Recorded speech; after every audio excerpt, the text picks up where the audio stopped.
In this video, I'll show you how to hide the title in WordPress.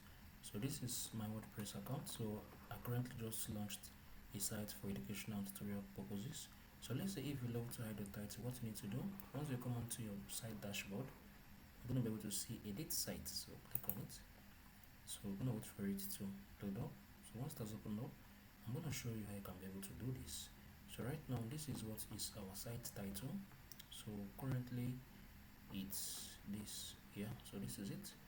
So what I need to do now, I'll just double click on this because I want to like do this.